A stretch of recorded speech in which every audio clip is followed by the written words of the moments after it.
Welcome aboard. It's Captain G to Conflict of Arms, Vietnam, 1965, Operation Rolling Thunder. It is start of turn, January 1967. So I wanted to start with these historical events. This event continues until July of 68. The Rolling Thunder still hasn't come into play yet because I've not used U.S. fighter jets to bomb along the Ho Chi Minh Trail or the trail in Cambodia, but I may, and it allows me a second roll if I miss the first one. This one ends, Chinese Lend-Lease, the double ends in January 67. So with this turn now, that will end. The Soviet military advisors only went January and July of 66, so it is over. So the North Vietnamese no longer get that discount or the free units. And now we're in January of 1967, Chinese diplomatic endeavors. So this says that North Vietnam and the Viet Cong increased their Chinese influence trackers by 1 position at the start of the turn. And that's it for January 67. So let's come up here. We're going to move the NVA to 5, and we're going to move the VC to 4. All right, and with that, now we're in sync at the start of the turn. I'm getting you placed up. I just knocked off a B-52 from Guam. That's a shame. I've got to clean that up as we start to turn. So we're going to roll for combat initiative, but before we do, I'm going to quickly cover the purchases. And I'll just go left to right. So the U.S. is buying 5 infantry. So this is a massive deployment by the Johnson administration. We're bringing in 5 U.S. infantry. This is 8 supply.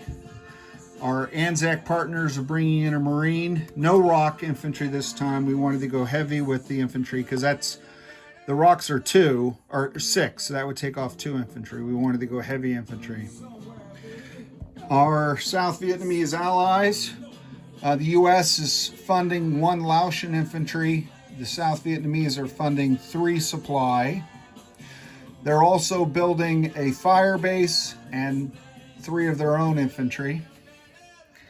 For the Viet Cong, oh, look at that. I didn't plan out their build yet. Hold on. Oh, look at that. The magic of the pause button. So with their funding, they're spending 10 on a truck and an artillery that can both be produced in KEP because they're now in the green bonus. It allows them to build a second unit at that factory. They're building 1 rat tunnel, 2 infantry, and 4 supplies. They'll also be able to roll for recruitment. The Chinese Lend-Lease to the VC are 1 sapper and 2 infantry for level 4. Level 5 for the NVA is a sapper, 2 infantry. The North Vietnam's taking 1 of those as Chinese engineers to expedite their repair process, and 1 supply. On their own, they're spending 4, 2 to build 3 on the factories, I think, and 1 on 3. 1 on a port and 2 on factories. And they wanted to maximize their production in Haiphong and Vinh, and they wanted to bring every port, even if it's damaged, at least make it operational. They're buying 1 supply, 1 artillery, and 4 infantry. And these are the rolls that you do during the produce units phase for the Chinese engineers. So they're going to get 2 rolls for that. The other thing that North Vietnamese could do is they get a free influence roll. They could roll for free to increase either of these. They're not going to. And the reason they're not going to is if they get 6 in either power, then that automatically lowers their influence in the other power. So they're pretty much at max right now. And then once looking ahead, these two have their Sino-Soviet split. Then North Vietnam will pick a favorite and then just run with that one, okay? But for now, they're going to stay at 5. They're not going to bother to roll for the free influence. So they get 2d6. We're going to roll for the one up here in the north at Dien Bien. Again, trying to repair that rail tile. He does that repair on a 1 or a 2. Anything else and is a fail. And they do that on a free die roll. Doesn't cost them anything. So that's the first die. Alas, that's a 3. The second tile is in Hanoi, where there's the rail and factory damage. 1 or 2. Nothing there either. Okay. If the other thing that these guys are good for is they can still provide a -1 discount on AA guns and trucks.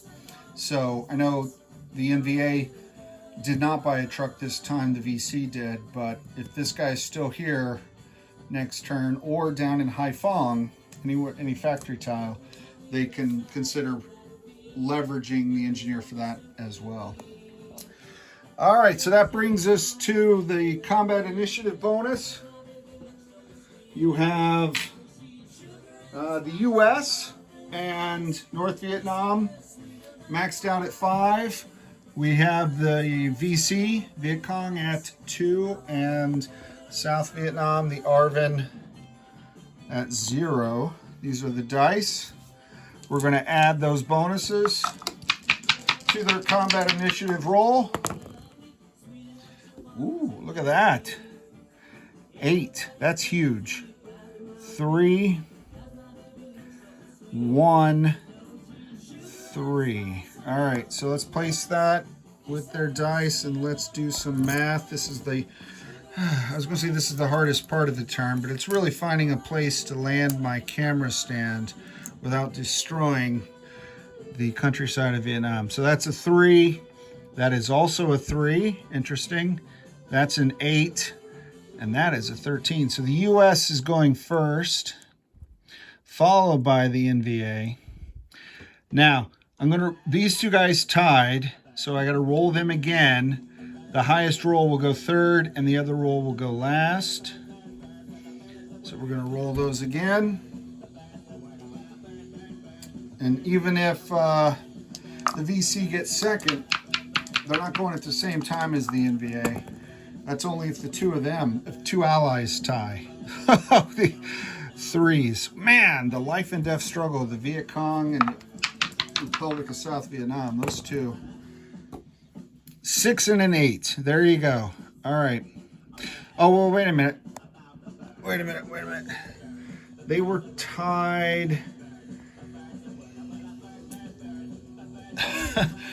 Okay, now I believe I'm rolling to break the tie. I'm no longer adding this bonus, but I could be wrong. I will check with the game designer and I'll read through the rules as well.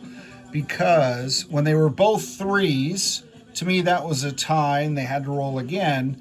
But if I add the bonus, that's not a tie.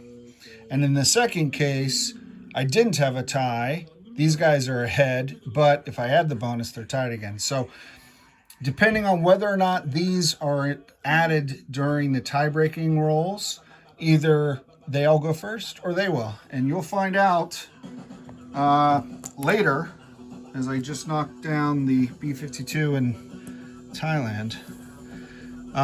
So these guys are TBD. We'll figure that out. But either way, next video is the US. Now, the US does have an option, and I don't think they're going to use it.